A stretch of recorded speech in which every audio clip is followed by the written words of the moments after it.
Je vais vous poser une question. Si vous répondez bien, je vous laisse. Vous pouvez répéter la question? C'est une étrange question. Je suis. La télé en question. Maquillage, perruque grandiloquente et talons hauts. Ne zappez pas, c'est bien sur l'émission Drag Race France que vous êtes tombés. Depuis 2022, c'est un concours pas comme les autres que diffuse France 2 et la plateforme France.tv.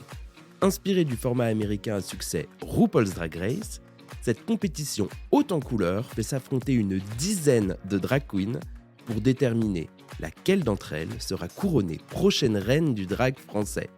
Le tout sous la houlette de la délicieuse Nikki Doll. Chaque semaine, pour être départagées, les candidates participent à un défi qui fait appel à une compétence parmi un large éventail. Couture, comédie, improvisation, humour, imitation, performance, danse ou encore chant, rien que ça. La meilleure remporte l'épisode, les deux moins bonnes participent à un lip-sync éliminatoire, et ce, jusqu'à ce qu'il n'en reste plus qu'une. Celle qui aura le mieux démontré qu'elle est un véritable couteau suisse du drag, avec supplément paillettes, bien entendu.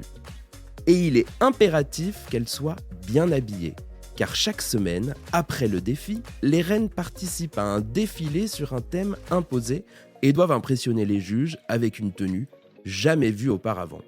Mais d'ailleurs, dans Drag Race France, qui fabrique les tenues des candidates ? Eh bien, cela dépend de leurs moyens financiers. Une fois que les drag queens ont été sélectionnées pour participer au programme et que le casting est finalisé, toutes reçoivent une liste de tenues à préparer sur une thématique assez large. Elles disposent d'un délai imparti pour se procurer tout ce qui pourrait leur servir à briller lors de ce fameux défilé.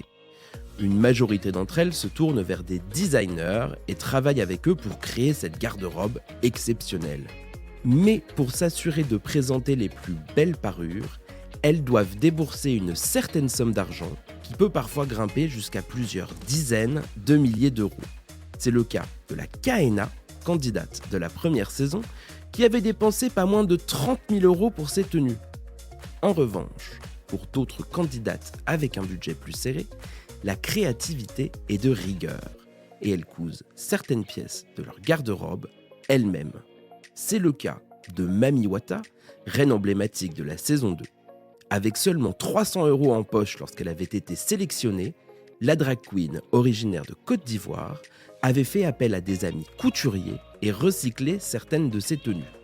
Preuve qu'une fois sur le podium, il n'est pas nécessaire d'être fortuné pour faire un impact légendaire. J'espère que cet épisode vous a plu. Si c'est le cas, abonnez-vous sur votre plateforme d'écoute préférée pour retrouver de nouveaux épisodes chaque semaine. Et si vous en voulez plus, découvrez aussi le ciné en question et les séries en question sur les plateformes d'écoute et téléloisirs.fr.